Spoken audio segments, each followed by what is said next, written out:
work. Amen. In our lives. How many know that the Lord can deliver? Yeah. How many believe that the Lord will deliver? I don't know about you, but there's miraculous things that happen in and around us on every day. Sometimes we literally take it for granted. But the objective here this morning is not to re-preach, amen, another message, but to realize that there's more than one message in this passage of Scripture. As a young child, we heard of this very same story coming up through Sunday school, high school, and amen, through school period, especially Bible school and vacation Bible school.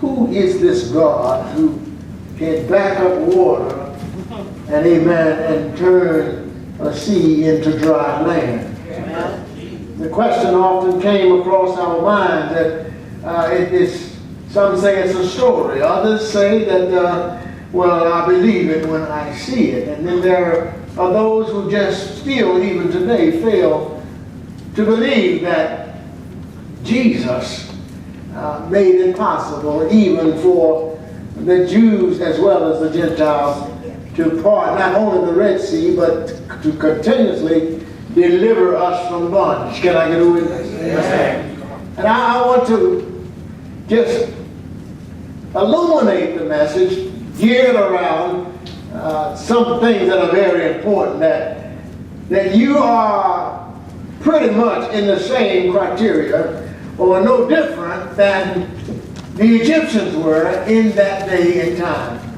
So we're going to break this down slowly. It won't take but a few moments. And I want to be able to show you that in the midst of your crisis, somebody say crisis, that God is still doing the same thing. God is still delivering. It may not be a Red Sea, but you got some water that you need to tread through. Can I get a witness? I want to use for a topic in the subject here, and I've preached from this millions of times. I've talked about trapped at the Red Sea.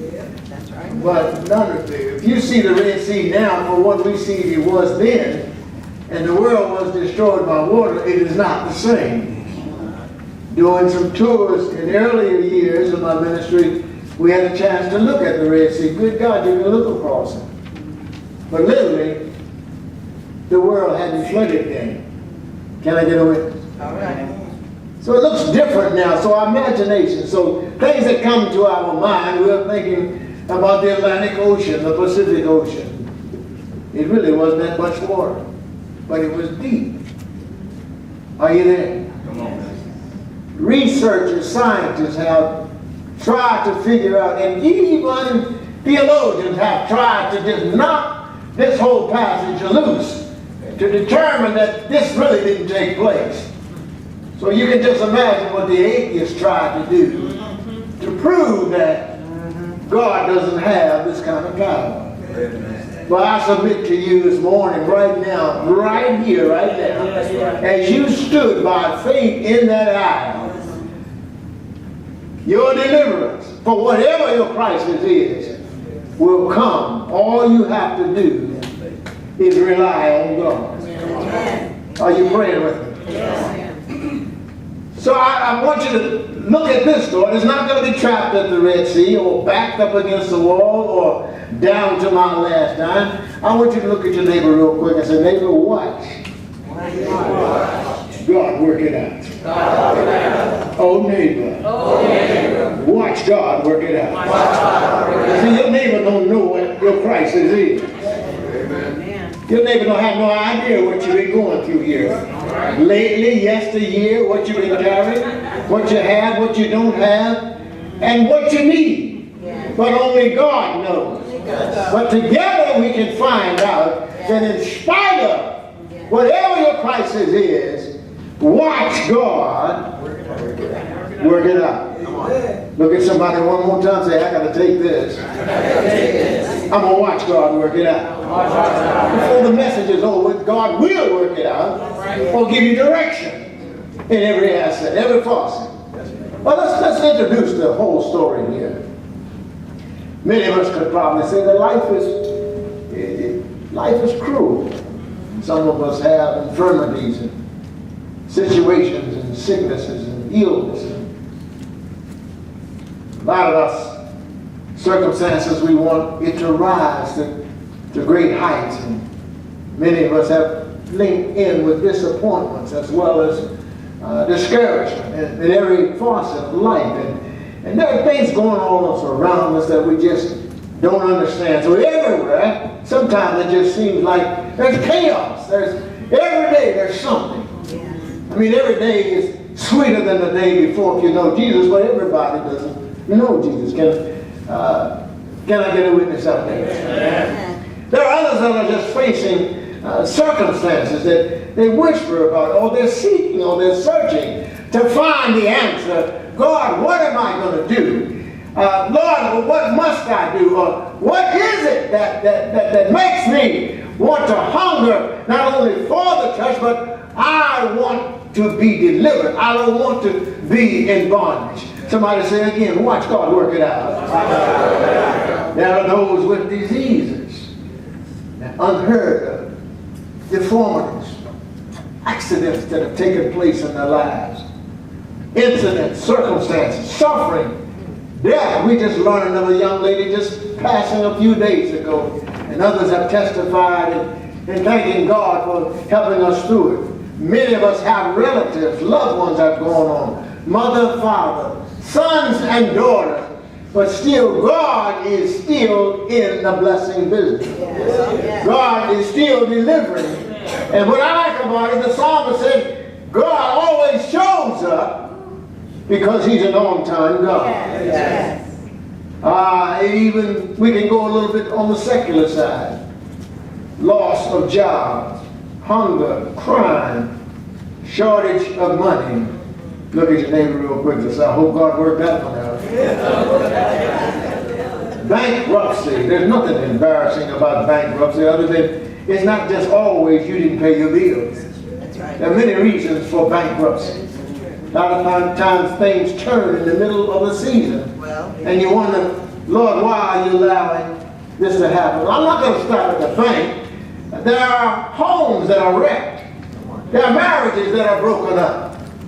There are children that are separated from their families. Yes. There's hardships that still need to be delivered from where children pretty much have to raise themselves. That's right. Or either grandma had to do the job. Are you praying with me out there? Right? But whatever the case is, God knows how to work it out. Yeah. Sometimes you feel like your back is just up against the wall. Yes. Feel like you just can't make it no further. Right. But up, look out, it's not Superman, it's not Wonder Woman. It's nobody but Jesus. Ready to work it out. Just for you. Can I get a witness? And then somebody said, well, where is God when I really need him? And that cry pretty much has crossed the entire universe in this day and time. Because the heart is crying out. The soul is hungry to close the void and the gap between Jesus and his children. So we're not just here by myth. We're here because our Father made it possible for us to bear witness that we don't have to go this road alone. Yes. I believe in all our situations in life, sometimes we weren't there in Israel, and we're not Jewish, we're Gentiles. But we can relate to being in bondage in more ways than one. And it doesn't require just racism or just plain old ignorance.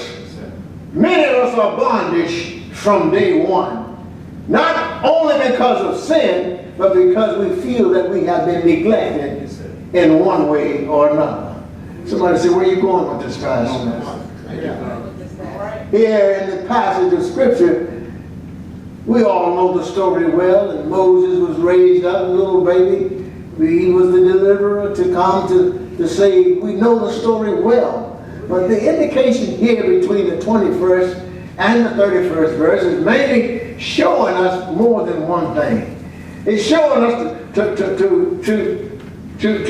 understand that to be perished, to be put in circumstances, to be hunted, or to be totally trying to be abolished or destroyed by another human race, we pretty much run through that. We know the story where Tom, or the Jones boy, who took all the lives of the people. We've got fanatics and acrobatics and God knows what else out here trying to just drag folk every which way just for the value of $1. Laying hands on the oilcloth and 40 million other reasons to fickle the mind of man, to keep him in bondage. And most of all, it rips right back to the Sunday school lesson this morning. We're making so many excuses about why we don't serve God, all because some of us have not been delivered. Come on with it. Yes. Help me somebody. I'm coming your way. That's right. That's not a stereotype. That's not a downer. That is something that we have to consider. Either you're delivered or you're not. All right. Or either you know that there is a Savior, or there is somebody, there's a being greater than you and I that has so much power that we don't realize how much power he has. Because how many times have we listened at this story and still we have gotten to the point where I really don't believe it. And there are you of us sitting in here right now who still don't believe the story of Moses being an instrument of Jesus parting the Red Sea. Why? I'll tell you why. You want to see it for yourself. But you're already drowning in the sea. The sea of unbelief. Somebody, Lord, help me, Jesus. Look at somebody again and say, well, I need God to work this out for me. None of us desire to be an unbeliever, but yet we are in bondage under the curse of sin, all because we just can't get to the point where we understand that Jesus is. And that's all it is to it. How much more proof do I really need? Well, the Egyptians got to the point where, look at this. Here we are backed up against the Red Sea. And all because, well, for one, let me just make it plain. These folks, their hearts were hard. Huh? They were crazy with hate. And the bad part about this, after they had been freed from Egypt, there at the Red Sea, immediately they began to doubt what God would do. There was Pharaoh's army behind them, and the sea in front of them.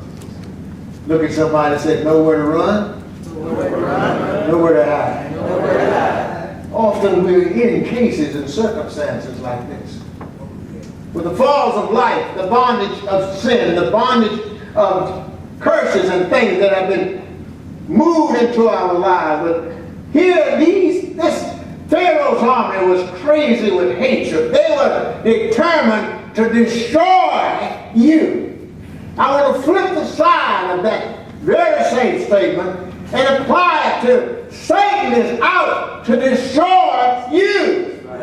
His only desire is to rob, steal, and destroy. And your soul is the most important thing that he's focusing on. So your Red Sea, you're backed up in more than one way than you think you are. Even sitting here right now, you need God to deliver. Bring it out. Bring it out. And when he delivers, God will deliver on time. Can I get a witness? Yeah, what are you talking about, Pastor? According to the Bible, the number's not exact. There's roughly around 600 chariots rolling at these folk. My God, here comes all this. Other chariots were on their way from Egypt, bringing reinforcements. They were determined to destroy these folk. And And according to the Bible, these were legions and regions of soldiers. Largest army. I thought Desert Storm was pretty big myself, with a 21-mile front. Leading few choice soldiers as Schwarzkopf and Colin Powell, wedging the very center, spearheading to just keep peace in the East and in the world. And I thought that was a pretty good sized army, 21 miles long. That's a big, large force. But according to the Bible, this force was bigger than that. It doesn't basically talk about numbers in general. But these are the forces. Here it comes again. Watch this. These forces were so devastating that the Israelites just threw up their hands and gave up. And there are times in your life that you just want to throw up your hands and give up. Oh, yeah. And say, Lord, how long must this be? How long do I have to suffer? And the only key thing that the answer that God can give any of us is that you got to believe that I am. Yeah. That I am. Somebody say that again. I am. That I am. And no doubt this large army covered not only, this was a region there in Afghanistan, but this army was large enough to, according to the Bible, to almost cover the whole earth. That's a whole lot of folks. Just against one group of people. Well, here, open up your eyes real quick. The principalities of this world, the demonic beings that you can't see, Come on, man. Come on. the spirits that attack you day in and day out. Right. We can't just leave it with anger, frustration, and all these little characteristics of the natural mind. There are spiritual things that Satan has a hold of that can knock you down if you don't have, somebody say, the Word of God. You've got to have the Word of God. Why are we suffering like this? No doubt the Israelites felt this more ways than one. Why, Moses, have you brought us here just to die? Somebody say amen. Amen. But then look up, and you can put a smile on your face. And look at this passage as you continuously travel. You travel a little bit further here. By the time you get to the 31st verse, and you'll see that, watch God work it out. Look at somebody again and say, watch God work it out. See, good. Thank you, Lord. The problem was not Pharaoh and his great military power. The problem really wasn't the Red Sea. Somebody say amen. Amen. The problem was closer to home. I'm coming your way. Come on. Huh? Yes. The problem was the hearts of those that were being delivered. That's right. Meaning the Israelites. That's where the problem was. That the secret thoughts of the heart. I mean, according to this, they were wondering, well, God, why are you allowing this to happen? As you stood there in the aisle, and if you really submitted yourself to God, delivering something that has been holding you back, That's right. you wonder why, after all this time, why is this still happening in my life? Why do I still have this feeling? Why didn't God do this and do that? God may not come when you want Him, but my Bible tells me that it's always, thank you, Father, He's on time. I know what I'm talking about. But Lord, why are you allowing this to happen? Why me? And we're guilty. First little ribbit that comes out of our mouth isn't just not fair. God, you promised me a beautiful wife and an awesome husband, You gave me this dirt bag that I got.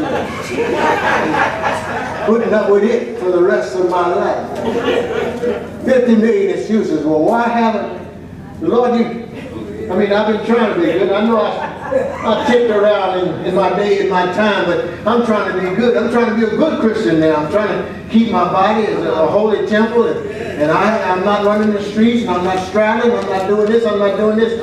But you ain't coming to church. You're not seeking what God wants you to seek most of all, and that is Him. Can I get a witness? Somebody say ouch. And watch God work it out.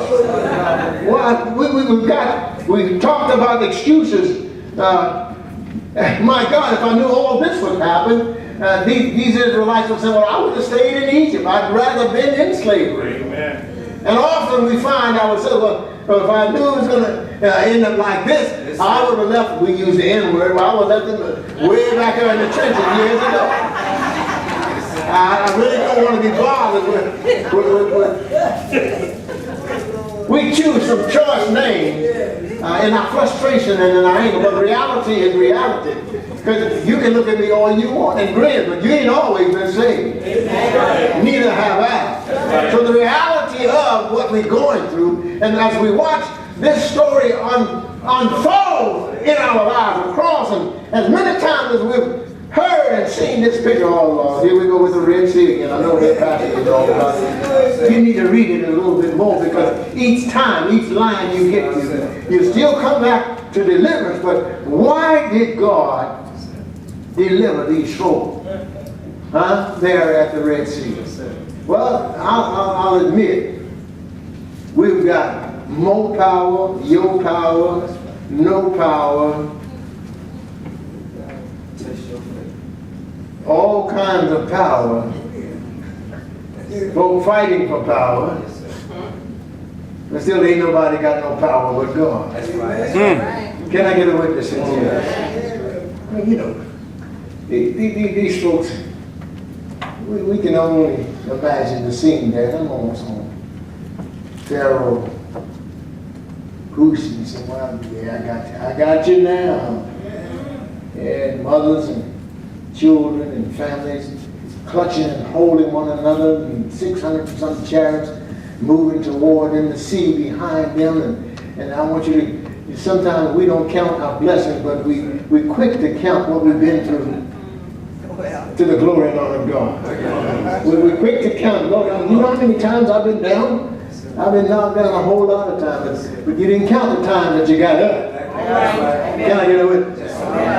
We can count a whole lot of times when you've been disappointed. But how many times have we talked about when we've been happy? And somebody said, I'm happy working for the Lord. I'm happy because I'm happy in Jesus alone. Why? Because God knows how to deliver.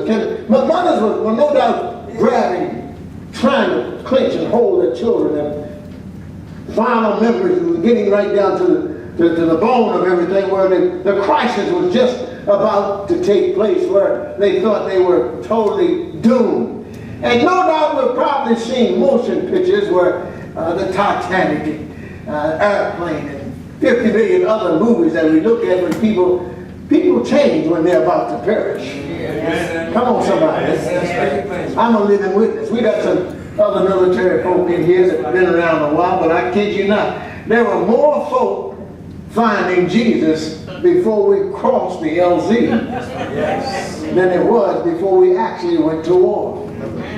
The first 3 weeks in Tent City, of course, Tent City was Sin City all by itself.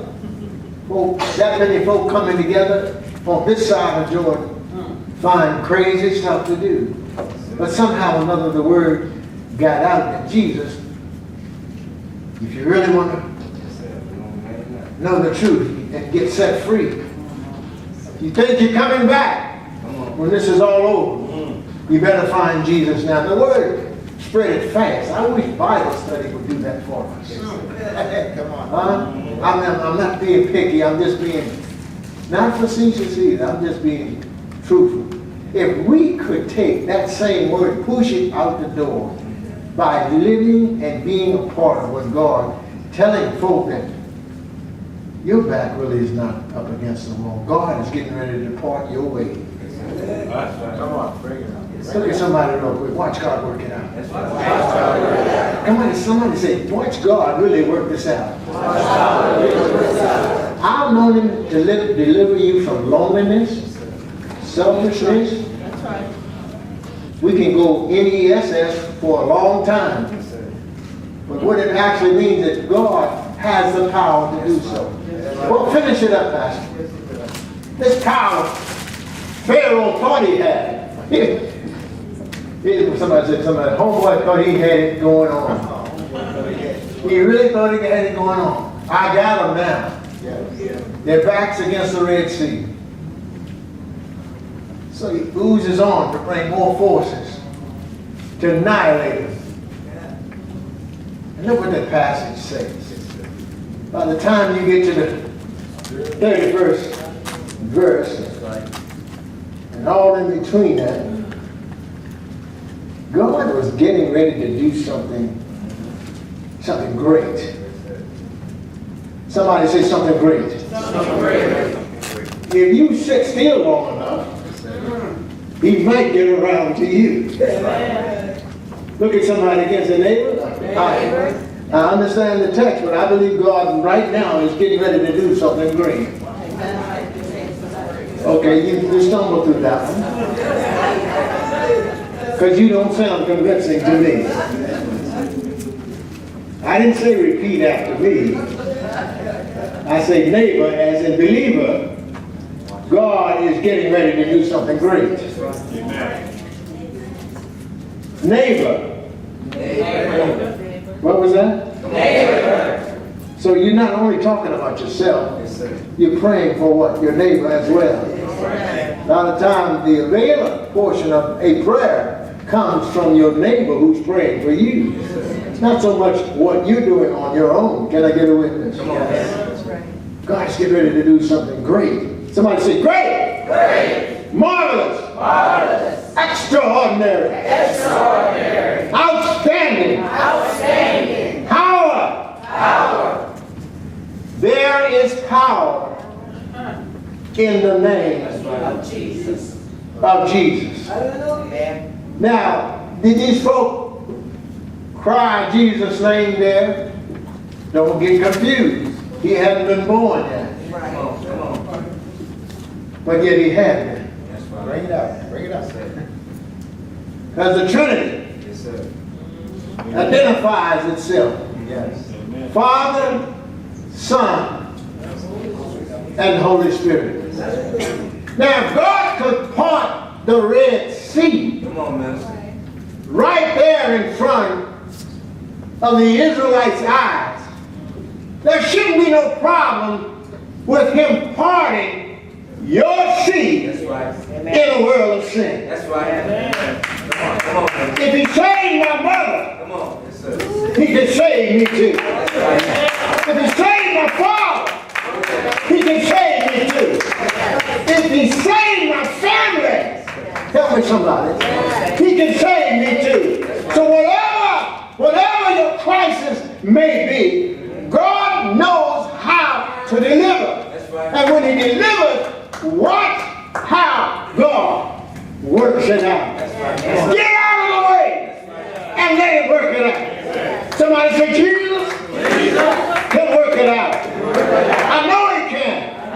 If you really know he can, get on your feet and tell somebody, watch. Watch. Watch.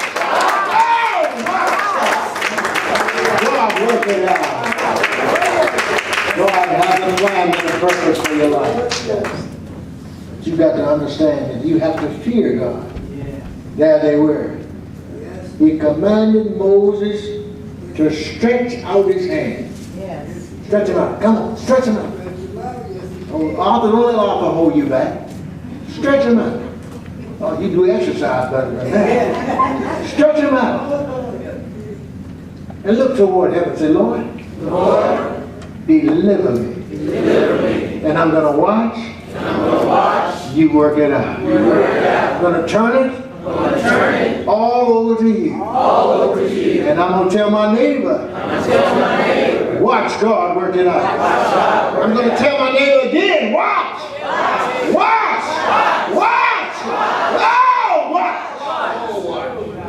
God work it out. Give him a hand. Father, Son, and the Holy Spirit. As you remain standing to your feet, the message for today is watch God work it out. You'll see and nothing compared to what God has already done. So when you read the chapter again, I want you to put your crisis in the midst of that passage. Amen. Because he's the same yesterday, today, Holy Ghost, and forevermore. You ask for deliverance for this family, this church, your personal life, your spiritual life, your strength. You have to be tired of just dragging along by now. By this time, you've got to give it over to God. You are no longer trapped at your Red Sea. Love God as he first loved you, and you will see. You can tell your neighbor anytime you feel like it. No matter what I'm going through, get back out of the way and watch God work it out. Won't he do it? Yes. Ever got a witness in you? Won't he do it? Yes, he will. The melodies of this song make you wait to the aisle.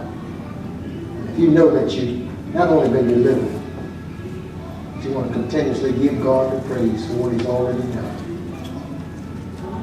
No longer do you have to be trapped by the foolishness of this world. Let go and let God have his way. Jesus has all power. Yes, he does. He's got you in his hand. Yes, he I mean, you're blind if you can't see that he don't have you in his hand. If he's got the whole world and you're in the world, he's got the whole world in his hand. Somebody say thank you, Lord. Come, the desires of your heart.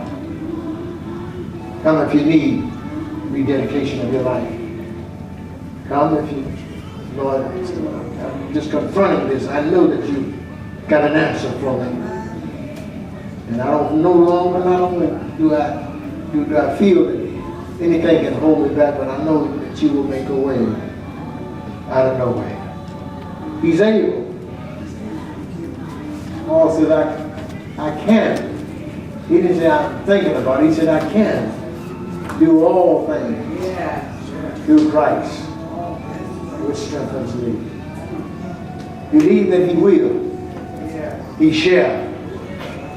And he's already done what he said he would do. So don't worry about the time frame. Just keep your eyes open and watch God work it out. Thank you, Lord. Thank you, Lord. How many know he can do it? Oh, yes, he can. Oh, yes, he can. Your back is not up against the wall. Put your mind on the spiritual thing and watch God touch the physical in the process. He will work it out.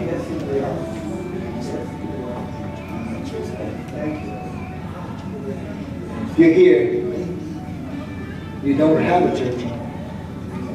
It's by chance. A candidate for baptism. We invite you to come. Come just as you are. No need for you to be trapped in this walk of life. Jesus died that you might have a right to the tree of life. Your Red Sea is no longer there. God is ready to part the ways in your life that you can move forward and serve diligently all the days of your life. God bless you. You may be seated in the presence of Almighty God. We thank God for you today.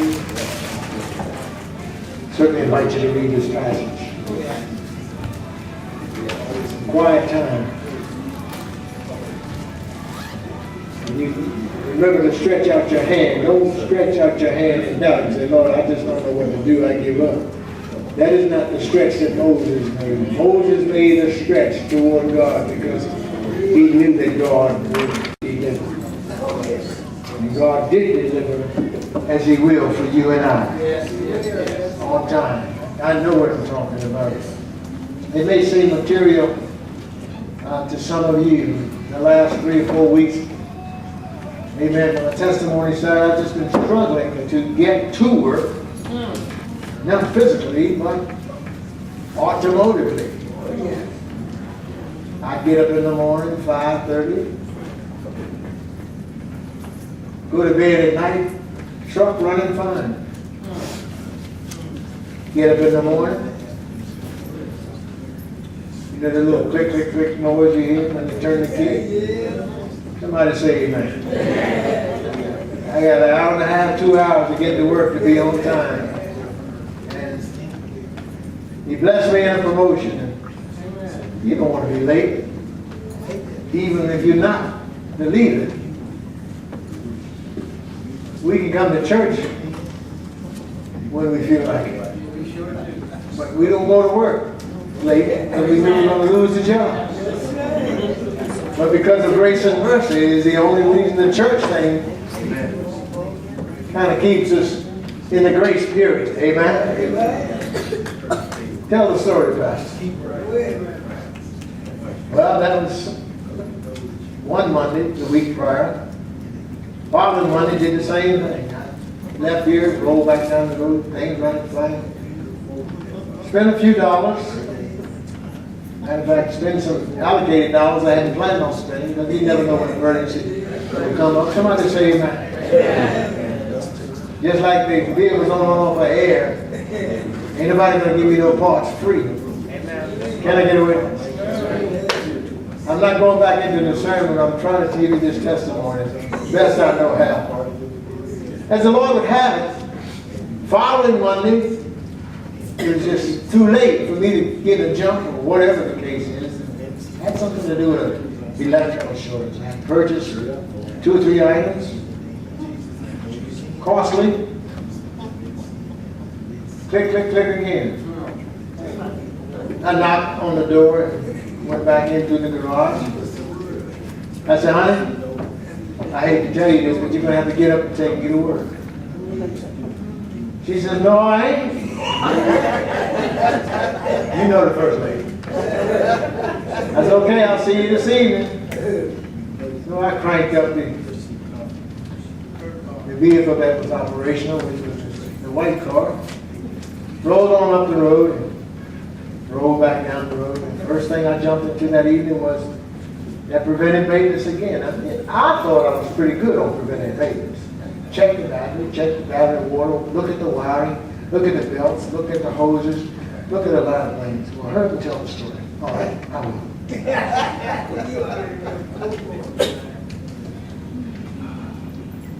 Saturday morning I get up. Got up at 5 o'clock to be up here about 9, just in case.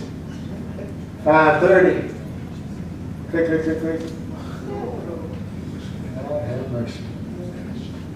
I've been from one end to the front end of the vehicle, and still overnight, like a little demon or something just jumped all over through the engine. I said, well, for every time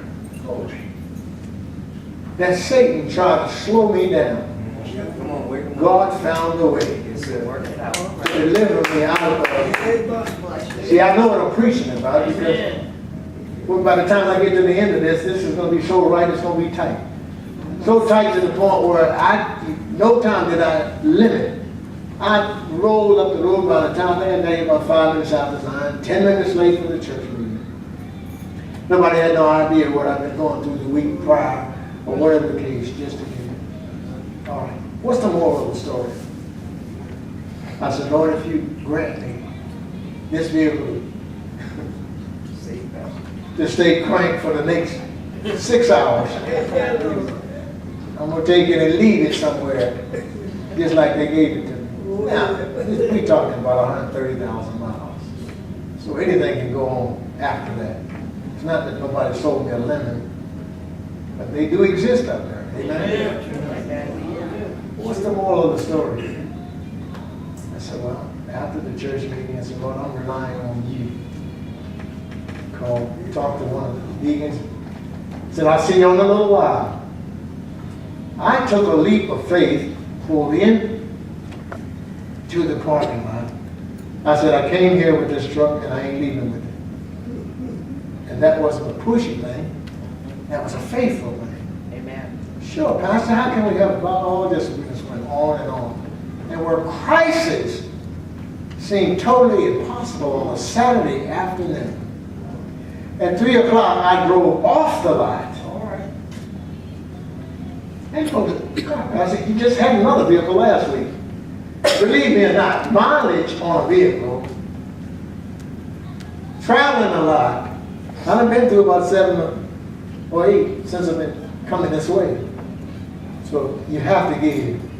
But this is my Red Sea situation. My back was against the wall because I wasn't sure whether I had to get a jump just to get home.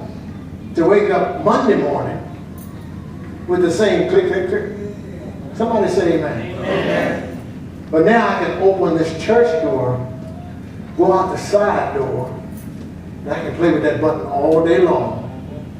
Not through greed or selfishness, but because God made a way out of no way. This is not a material thing to me because the use of the vehicle is for His purpose and His purpose alone. Somebody said, well, that ain't a testimony, that's a material thing. Well, that's your business. This is my business. This is my Red Sea. Because, one, I have to have a way to work.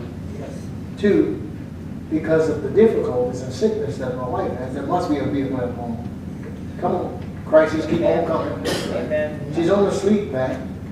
That's 4. And second, she's got a blood clot that's trying to down. So she needs to have what? A vehicle. And yours truly need to get to church along with get to work. Okay, that's a lot enough. So watch God working. the Amen. person that looks at me and say, well, let me see what the pastor's talking about. They see a new vehicle. I go, my God, he's got another vehicle. That's not the issue. It's not another, just another vehicle. It's a delivered mode of transportation to do His will and His work. Somebody say amen. Amen. Prayerfully, secularly, the secular side of the house, in 3 years, I want to retire and just be full time. Right here. Come on. Amen. Yes, sir. But you just don't do that. And my buddy here will tell you that. You don't retire until you're ready to retire. So the flow of currency must stay what? You don't retire and don't have no job and not able to what? Somebody say amen. Amen. Now you tell me, won't God deliver? Now I admit He didn't give you the vehicle, but that's my testimony today.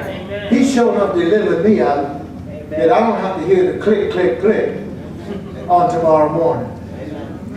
If anything be clicking, it'll be my hand together, giving Him glory, honor, and praise. So what? Okay, what does it have to do with the message? It's real life. Crises are crises. And all of us have them. So whatever your crisis is, Jesus is the answer to every portion of it. All right, let's go home. Stand to you.